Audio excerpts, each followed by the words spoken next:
Subscribe करें और bell दबाएं ताकि कोई खबर रह न जाए।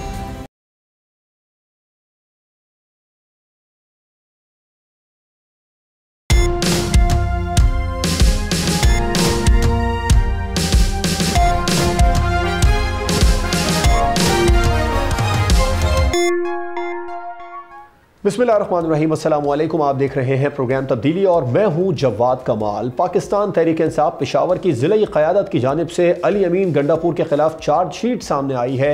मुतादिद मसाइल हैं जो गिनवा दिए गए, जो सामने रख दिए गए पाकिस्तान तहरीक इंसाफ के कारकुनान की जानिब से, ज़िला ओहदेदारान की जानिब से, और अली अमीन गंडापुर से मुतालबा किया है कि ये मसाइल हल किए जाएँ।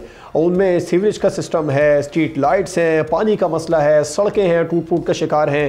इसके अलावा जो सेफ सिटी प्रोजेक्ट है वो भी अब तक मुकम्मल नहीं हो सका है। ये तमाम तर मामलात सामने आए और खैबर पख्तूनख्वा की जो क़यादत है पाकिस्तान तहरीक इंसाफ की, जो ज़िले कारकुनान है, उन्होंने ये भी वाज़ेह कर दिया कि हम एहतजाज भी कर सकते हैं। तो पाकिस्तान तहरीक इंसाफ खुद ईद के बाद वफाक पर चढ़ाई या एहतजाज की तैयारी कर रही है, लेकिन खैबर पख्तूनख्वा के अंदर मुनक़सिम नज़र आ रही है। क्या वाकई में ये अली अमीन गंडापुर की नाक़िस कारकर्दगी है या फिर अली अमीन गंडापुर बमुकाबला जुनैद अकबर खैबर पख्तूनख्वा में चल रहा है?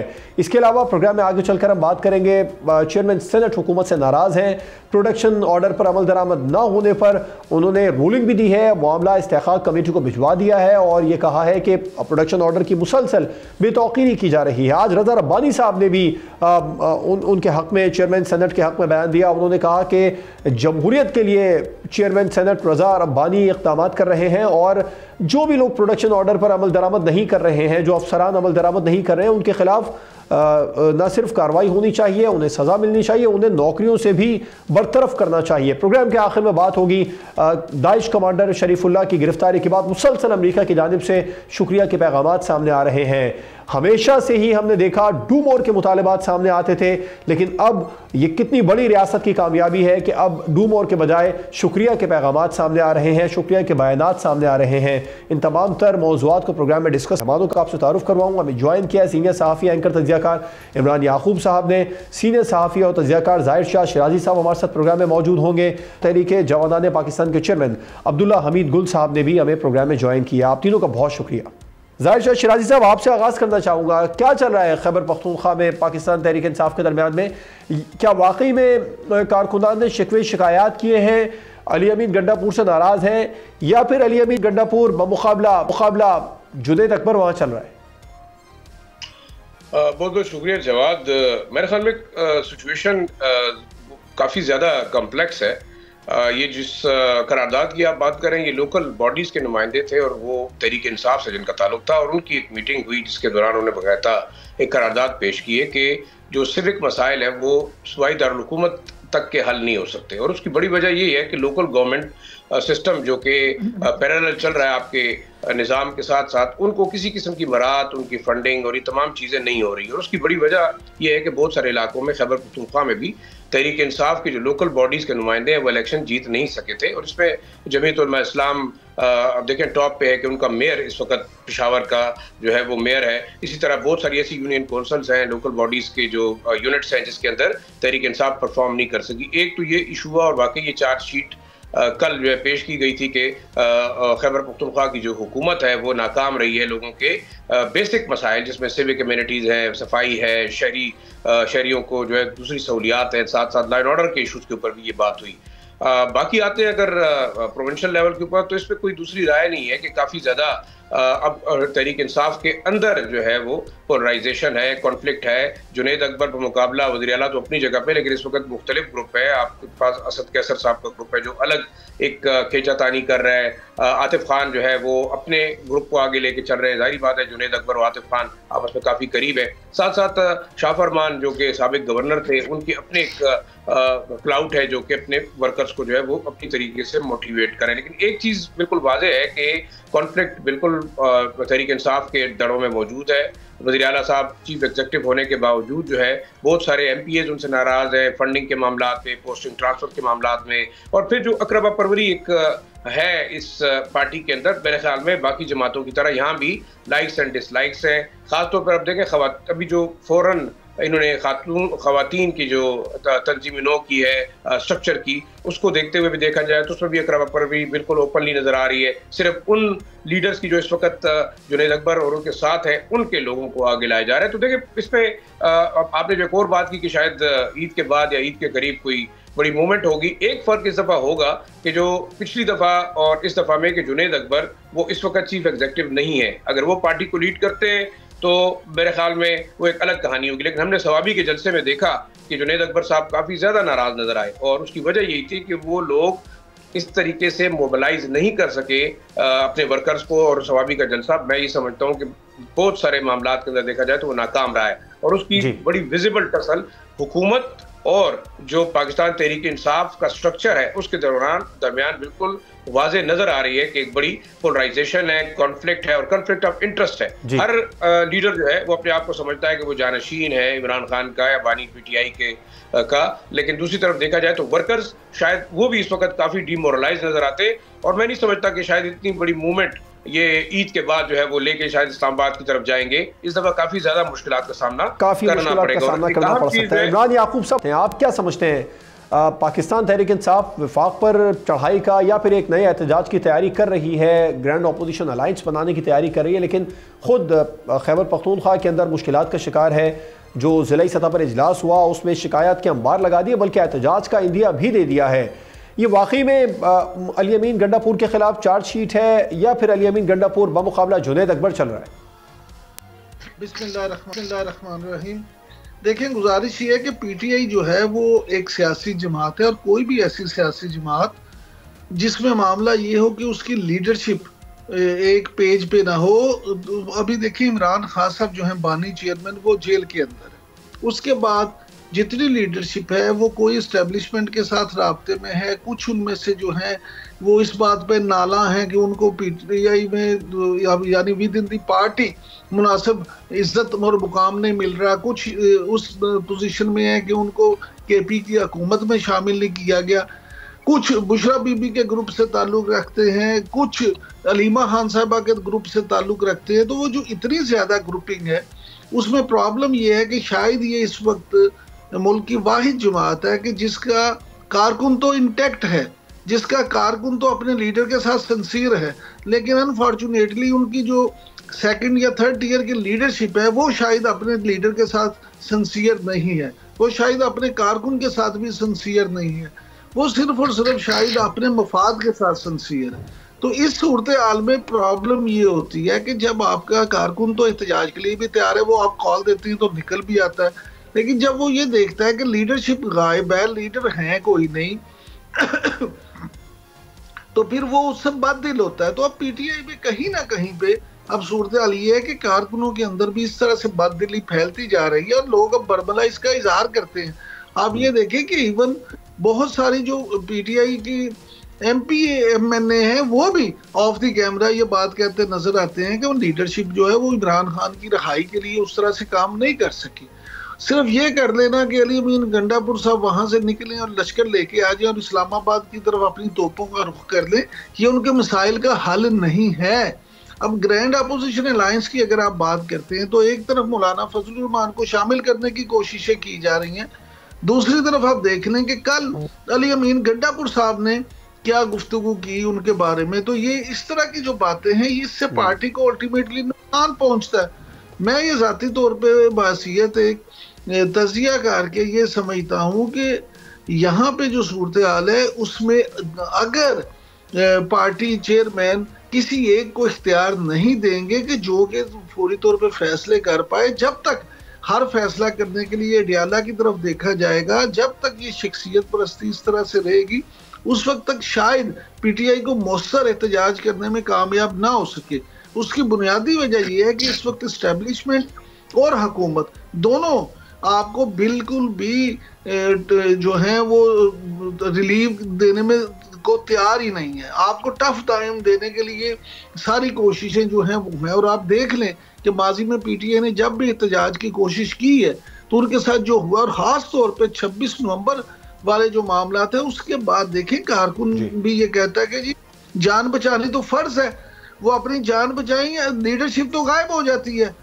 सारे मुश्किलें तो आम कारकुन के लिए हैं। तो मैं नहीं समझता कि पीटीआई रमजान के बाद, ईद के बाद कोई टफ टाइम देने में हुकूमत को कामयाब हो। राइट।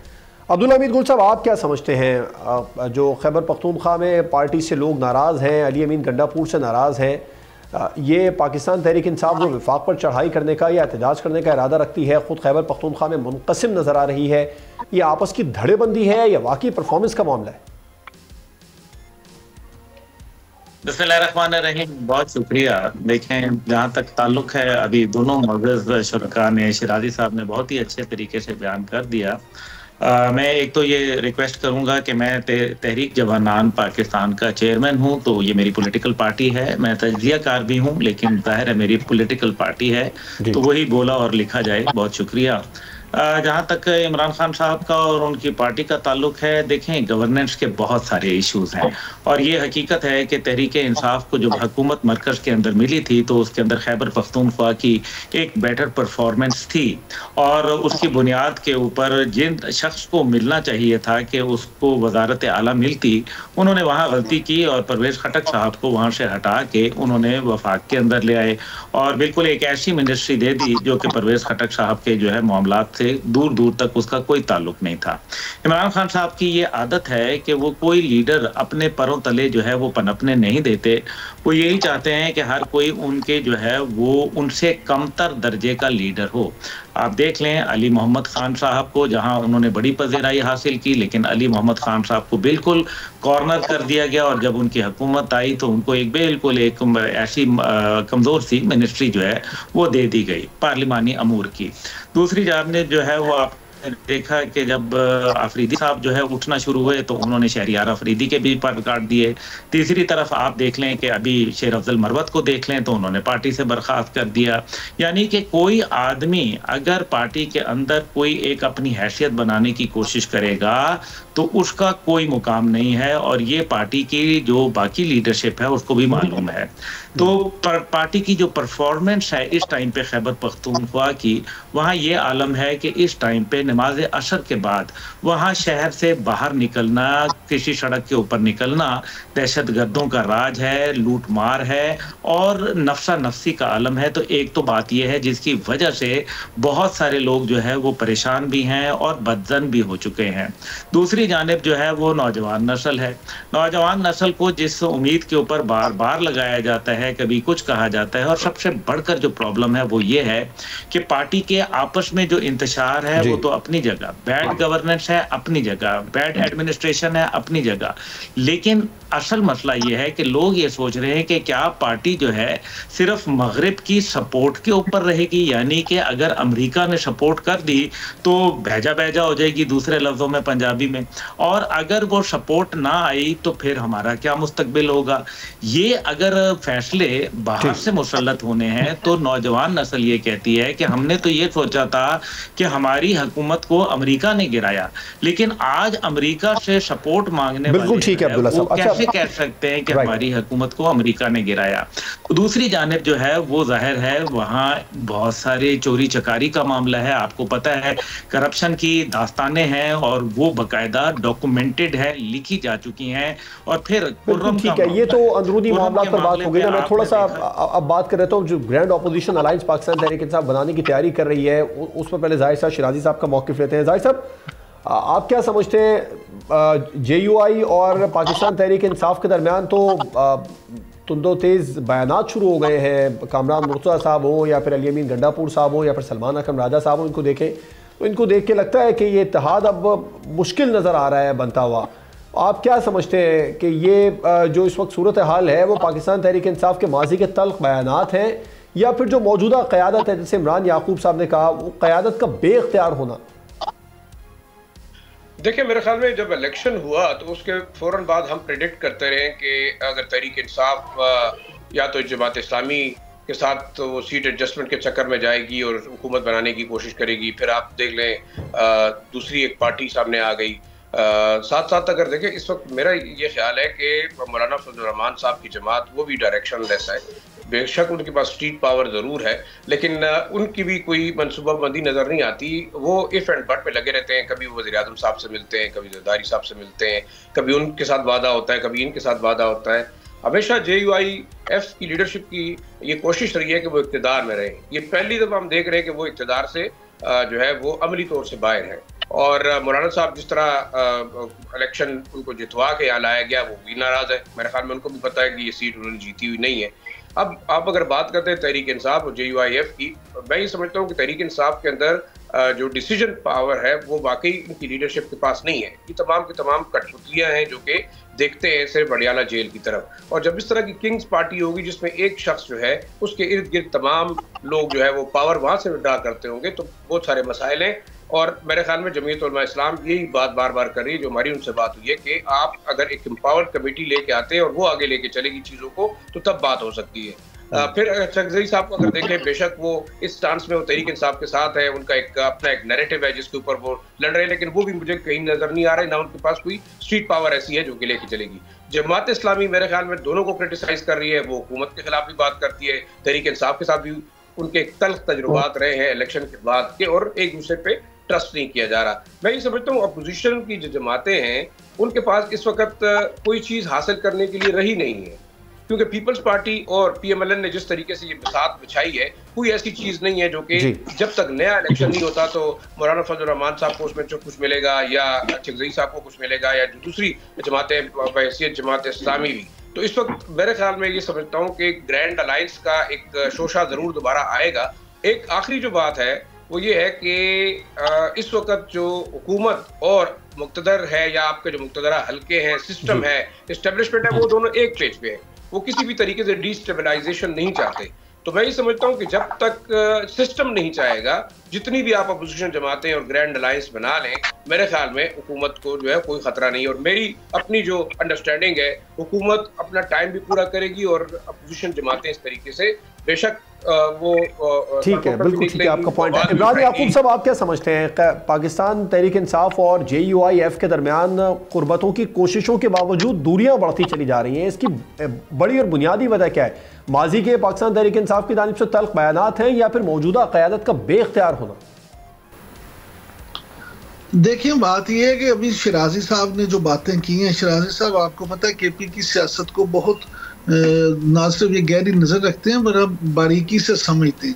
आप उनकी बातों को भी बिल्कुल यकसर नज़रअंदाज नहीं कर सकते। जहाँ तक आपने मेरे से सवाल किया, तो देखिए PTI और इसकी जो सूरत हाल है जमीयत उलमा इस्लाम की, तो इनकी सूरत हाल भी इसी तरह से है कि इन दोनों ने अल्टीमेटली इन दोनों का जो बैटल फील्ड है वो KP है और एक दूसरे के खिलाफ ही इन्होंने इलेक्शन लड़ना है। इसलिए ये मामला अगर देखा जाए कि जी इसमें वो इकट्ठे हो जाएंगे तो बड़ा मुश्किल काम है, क्योंकि ये फिर अगर अभी इकट्ठे होते हैं तो बाद में फिर ये अपने वोटर से क्या कहेंगे। अच्छा, कुछ तजियाकार जो है हमारे दोस्त, उनकी राय में ये मामला इस तरह से है कि जी पीपल्स पार्टी और मुस्लिम लीग नून वो भी तो एक दूसरे के खिलाफ इलेक्शन लड़ते हैं, तो लेकिन वो अगर मिल सकते हैं तो ये क्यों नहीं।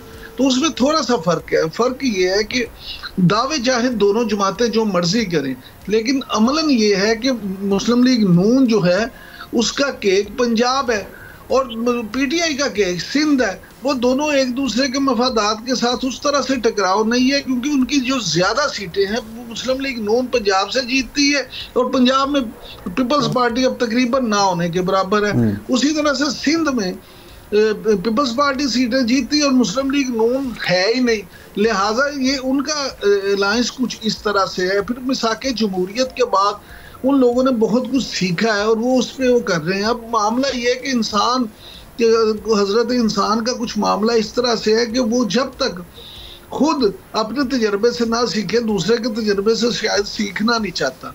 अब PTI वाले भी जो हैं वो उनको चाहिए तो ये कि वो दूसरों की सूरत हाल से कुछ देखें, लेकिन अब वो ये समझते हैं कि शायद 3 दफ़ा KP में इलेक्शन जीत के KP में सारी पोजीशन उनकी है, अब जमीयत उलमा इस्लाम के लिए कुछ जगह नहीं बचती, इसलिए वो जो मर्जी कह दें।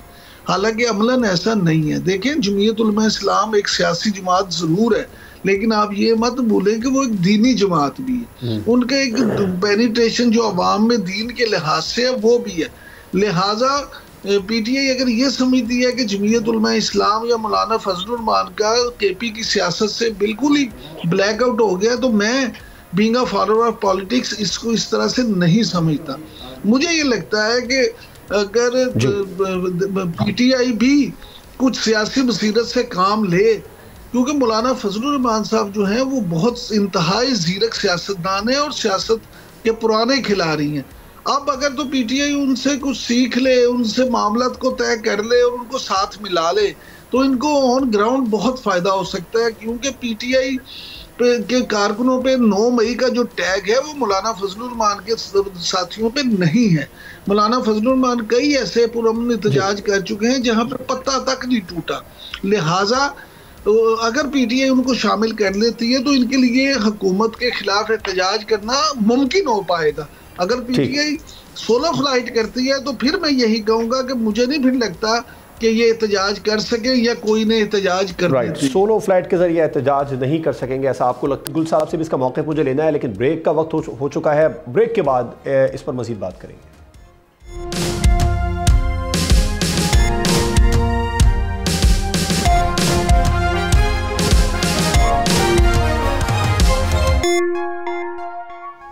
वेलकम बैक नाज़रीन।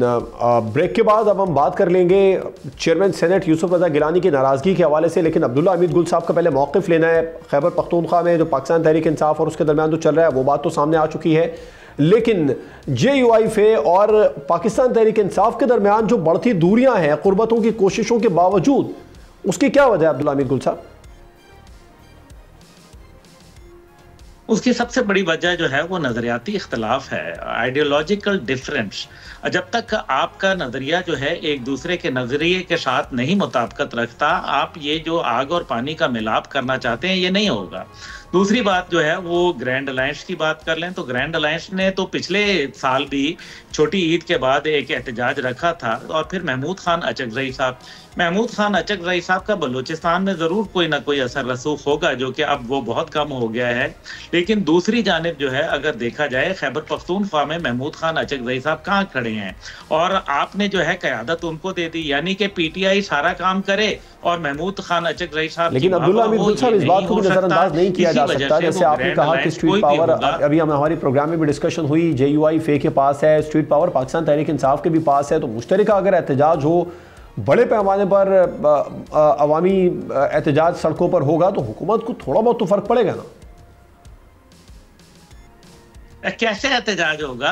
पहली बात यह है कि अली अमीन गंडापुर DI खान से जो है वो बैठे होंगे, मौलाना फजलुर रहमान की नाक के नीचे जो है वो धुआं दे रहे होंगे, और साथ वो खैबर पख्तूनख्वा के वजीर आला होंगे, और आप समझेंगे कि मौलाना फजलुर रहमान जो है वो उनको ज्वाइन कर लेंगे। सवाल ही नहीं पैदा होता, हो ही नहीं सकता, ये पॉसिबल नहीं है। इस वजह से मौलाना फजलुर रहमान कभी भी अली अमीन गंडापुर की मौजूदगी में किसी भी किस्म का ताउन पीटीआई के साथ नहीं करेंगे, और यही वजह है कि आज तक मौलाना फजलुर रहमान साहब को राम करने की जितनी भी कोशिशें थी वो कामयाब नहीं हो सकी। ये है वो असल हकीकत। अब जहाँ तक सेनेट के चेयरमैन यूसुफ रज़ा साहब की बात है, देखिए यूसुफ रज़ा साहब जो है वो बहुत उन्होंने कोशिश की आगे प्रोडक्शन ऑर्डर जारी करने की बात की, लेकिन उन्होंने पहले कहा कि जी मैं नहीं जाऊंगा, और फिर वो अपनी बात पे कायम रहे, और फिर सेनेटर एजाज चौधरी के हवाले से, लेकिन उसके बाद जो है वो अभी तक तो उस पर अमल दरामद नहीं हुआ। उसके बाद ऑन अब्बास बप्पी साहब का मामला आया तो वो फिर पेश भी हो गए और सेनेट के अंदर आ भी गए उनके प्रोडक्शन ऑर्डर, और फिर यूसुफ रज़ा साहब जो है वापस आ गए। यानी कि यूसुफ रज़ा साहब जो है उन्होंने कोई एक रास्ता तलाश करना था जिसके अंदर जो अपनी एक उन्होंने बात तो कह दी थी, जज्बा मेरे ख्याल में जोश खिताबत में या जो भी जज्बात में आके, फिर उनको ये एहसास हुआ कि नहीं ये मामला ऐसे नहीं चलेगा। देखिए जब मामलात रियासत से जुड़ जाएं और रियासत की जो एक सालमियत के ऊपर जो है एक खतरा मंडला रहा हो, तो फिर रियासत को कुछ कड़वे घूंट पीने पड़ते हैं, और फिर मामलात को समझना चाहिए।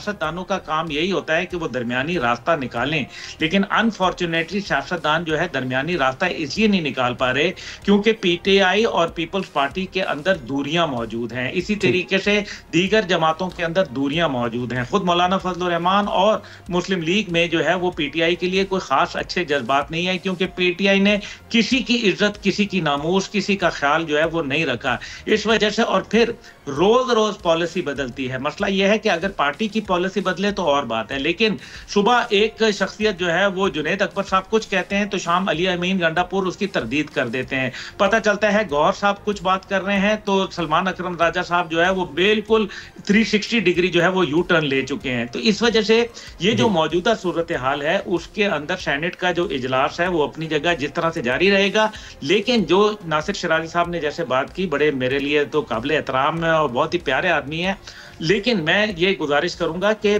जो हुकूमत के 5 साल मुकम्मल होना ये जरा अभी मेरे ख्याल में कबल अज वक्त बात कहना है, क्योंकि हुकूमत जो है वो किसी और की शायद थ्रेट पे नहीं लेकिन अपने वजन से और अपनी अंदरूनी जो खलफिशार हैं, जो उनके अंदर एक डिवाइड है, जो उनके अंदर नवाज शरीफ और शहबाज शरीफ ग्रुप जो है मौजूद हैं, और फिर जो उनके ऊपर पीपल पार्टी का जो है एक हवा उनके ऊपर खड़ा हुआ है जो कॉन्स्टिट्यूशनल अपॉइंटमेंट्स लेके की अपॉइंटमेंट्स पे बैठे हुए हैं। मेरे ख्याल में ये वो तमाम वजूहात हैं जिनकी बुनियाद के ऊपर जो वफाक की हुकूमत है उसका 5 साल हुकूमत करना जरा मुश्किल काम होगा। राइट।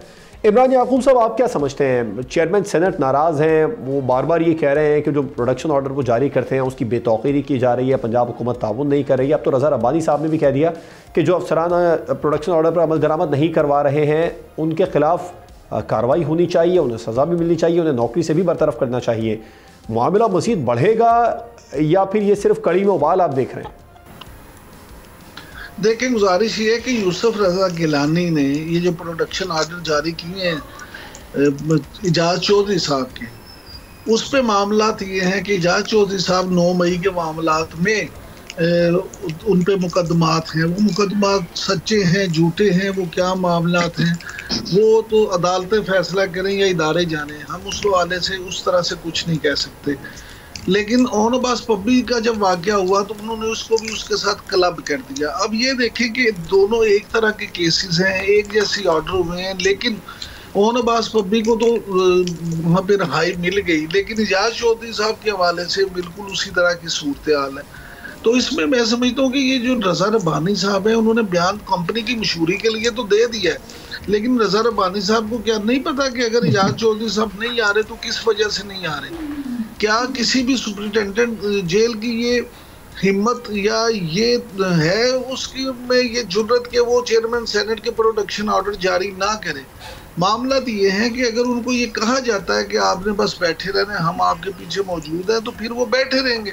लेकिन अगर कानून की पासदारी हो तो ये मामला सिर्फ यही नहीं है कि आईजी तक के मामलात हैं, और ये आईजी जेल खाना जात जो हैं उनके भी इल्म में है, उनके भी सारे मामलात पे उनकी अप्रूवल भी ज़रूरी है। लिहाजा ये मैं नहीं समझता कि सिर्फ इतनी बात है कि जी उन्होंने कर दिया और ये हो गया। अलबत्ता यूसुफ रजा गिलानी साहब ने जो स्टैंड लिया है वो काबिल तारीफ है, उसको मैं समझता हूँ कि बतौर चेयरमैन सेनेट उन्होंने बिल्कुल ठीक किया है। राइट। ज़ाहिर शाह शिराजी साहब, अब इरफान सिद्दीकी साहब ने इसका जवाब दिया कि मुश्किलात मसाइब आते हैं और हमने भी बहुत सारी मुश्किलात मसाइब बर्दाश्त की, नवाज शरीफ साहब ने भी बहुत मुश्किलात बर्दाश्त की थी, सियासत में ये सब कुछ होता है। क्या ये मुनासिब जवाब है प्रोडक्शन ऑर्डर की पर अमल दरामद ना होने के बाद में? देखिए, जवाब जैसे इमरान भाई कह रहे थे कि बेशक रज़ा रब्बानी साहब और हमारे जो गिलानी साहब का स्टांस एक लिहाज से देखा जाए वो जस्टिफाइड है, और वो शायद अपनी जिम्मेदारी का एहसास करते हुए ये बात कर रहे हैं कि वो बड़े जो है वो न्यूट्रल भी हैं और वो सियासी इस्तेकाम चाहते हैं और मुल्क के अंदर सियासी बसीरत का मुजाहरा कर रहे हैं। देखिए, लेकिन एक बात हम क्यों नहीं मानते कि अगर इस किस्म की एक पपेट पार्लियामेंट होगी और जो लेजिस्लेटर्स होंगे जिनके अपने मफादात होंगे वो कंप्रोमाइज होंगे और इस तरह बारियों की सियासतें करेंगे, एक दफ़ा उनकी हुकूमत होगी, फिर वो जेल जाएंगे, जब वो टकराव की सूरत में आगे चलेंगे। जब वो टकराव की सूरत में नहीं होते और एक पेज पे होते हैं तो मेरे ख्याल में वो एंजॉय करते हैं, वो उनके पास आईनी ओहदे भी होते हैं, वो मुल्क के अंदर हुक्मरानी भी करते हैं। देखिए, ये तमाम मामला जो हमारा पॉलिटिकल सिस्टम है इसके ऊपर हमें ज़रूर बात करनी चाहिए कि इसकी रिफॉर्मेशन की बड़ी ज़रूरत है। वो पार्लियामेंट जो खुद बेख्तियार है, वो सेनेट जो खुद बेख्तियार है और जो मुल्की मफाद के लिए कोई बात नहीं कर सकते, तो वो अपनी मेंबर्स के लिए क्या बात करेंगे। और एक बात जो इमरान भाई ने की वो ये है कि बेशक जो लोग शायद मुजरिम है या किसी एंटी स्टेट एक्टिविटी के अंदर वो मुलव्वस है, पहले तो उनका ट्रायल करके उनको सजाएं देनी चाहिए। आप बेशक जो है प्रोडक्शन आर्डर के ऊपर अगर उनका राइट बनता है तो उनको लाना चाहिए था, लेकिन नहीं हो रहा। इसमें भी मसाइल होंगे क्योंकि यहाँ बिल्कुल जो चीखो पुकार आ रही है सेनेट की जानिब से, कौमी असम्बली की जानिब से, या इवन हुकूमती जो अरकान है उनकी जानिब से कि शायद उनका इख्तियार नहीं है, और इसमें कोई दूसरी राय भी नहीं है कि बहुत सारी जगहों पे उनका इख्तियार नहीं होता। मैं एक चीज़ समझता हूँ कि इस मुल्क के अंदर अगर आप इस किस्म की पॉलिटिक्स करेंगे जो कि वेंडेटा के ऊपर होगी, जो कि बदले के ऊपर होगी, जो कि अपने सियासी मुखालफिन को निशाना बनाने के ऊपर होगी, तो इसी तरह के मसाइल होंगे।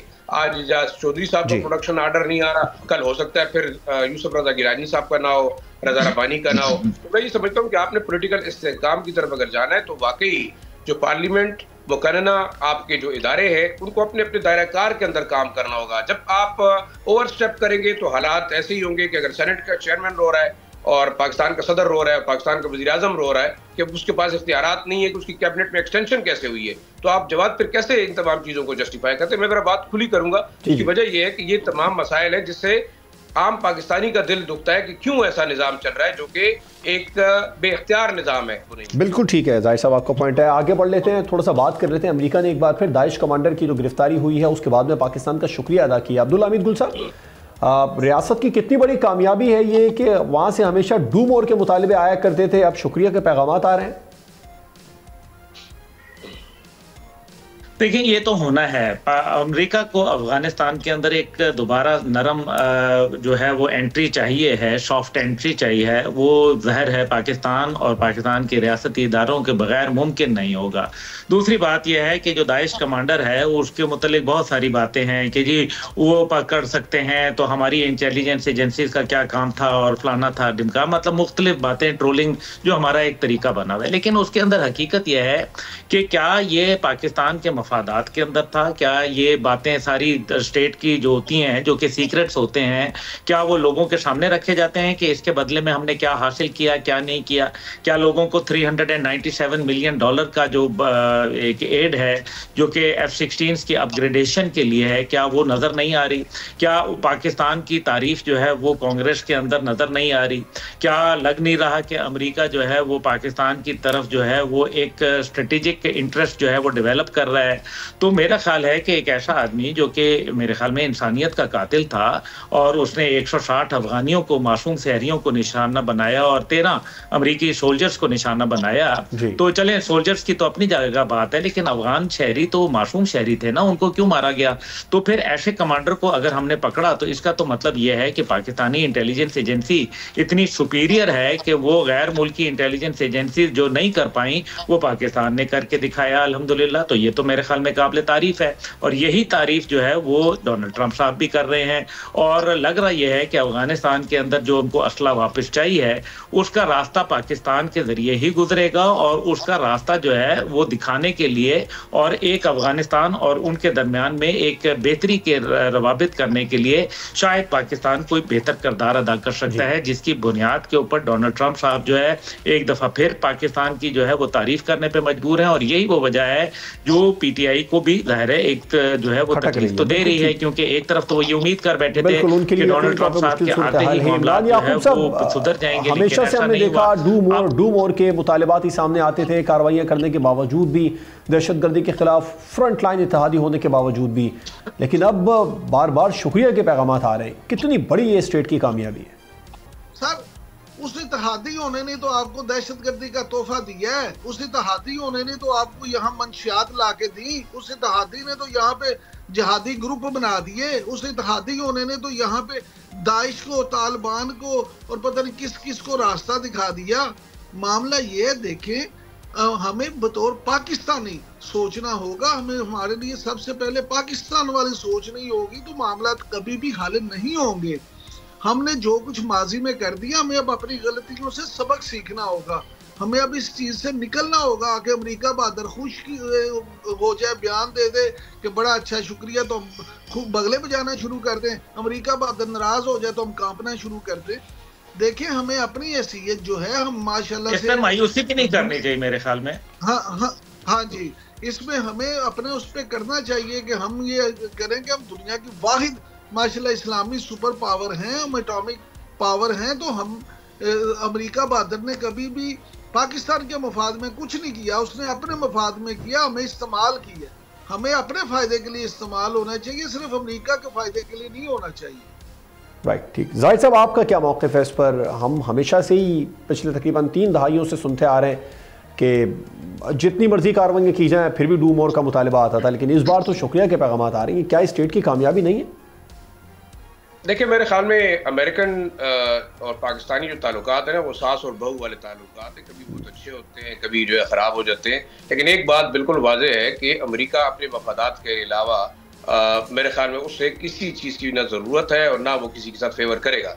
ना ये हमारे पे एहसान करते रहे हैं कि जो है वो शायद उन्होंने हमारी तारीफ़ कर दी। तारीफ़ की कोई ज़रूरत ही नहीं है। उसकी बड़ी वजह मैं ये बताऊं कि दरअसल अगर इस शरीफुल्लाह वाले वाक़े को देखें तो ये सिर्फ अमेरिका को मतलूब नहीं था, ये इस वक्त 7 ममालिक को मतलूब था। और ये पाकिस्तान के इंटेलिजेंस इदारों की बहुत बड़ी कामयाबी है। अफगानिस्तान से, आपने इंटरव्यू में कहा अफगानिस्तान से पकड़ा गया, मेरे ख्याल में नहीं, उनको बलूचिस्तान से पकड़ा गया।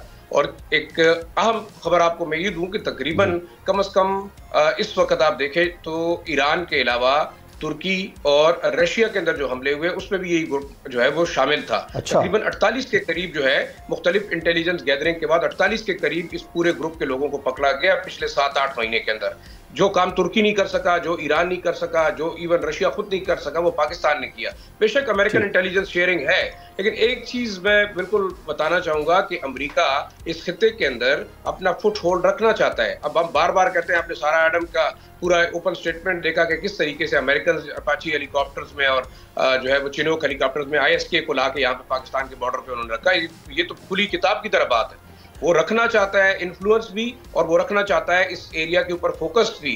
वजह बिल्कुल है कि वो चाइना को भी काउंटर करने की कोशिश करेगा, वो अफगानिस्तान के तालिबान के ऊपर भी ट्रस्ट नहीं कर रहा, फिर वो पाकिस्तान के ऊपर भी ट्रस्ट नहीं कर रहा। आप देखिए, तीसरी दफा अमेरिका अफगानिस्तान और पाकिस्तान के लोगों को डिच करके जो है वो यहाँ से निकल गया। फिर क्या हुआ, इस वक्त जो असला पड़ा हुआ है तकरीबन 7 से 8 बिलियन डॉलर का, वो एक बहुत बड़ा बारूद का ढेर है। मैं आपको बताऊं कि वहां ओपनली अगर आज आपको चाहिए किस किस्म का असला आप खरीदना चाहते हैं, आप बाकायदा ऑनलाइन पैसे पे करके वो असला खरीद सकते हैं। अच्छा। मेरे ख्याल में देखिए, खित्ता जो है ना, ये सिर्फ पाकिस्तान नहीं, मेरे ख्याल में अमेरिका पाकिस्तान का शुक्रगुजार तो अपनी जगह होगा, लेकिन इस वक्त जो रीजनल ममालिक है उनको भी शुक्रगुजार होना चाहिए।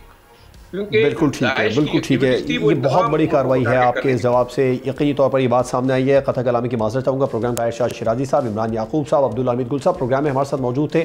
आप तमाम मेहमानों का बहुत शुक्रिया। प्रोग्राम आपने देखा नाज़रीन, मुश्किलात के बावजूद पाकिस्तान की सिक्योरिटी फोर्सेज खित्ते में अमन के लिए कामयाबी के झंडे गाड़ रही हैं।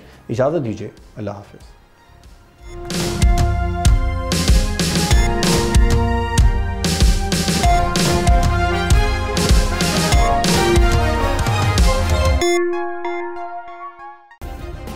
सब्सक्राइब करें और बेल दबाएं ताकि कोई खबर रह न जाए।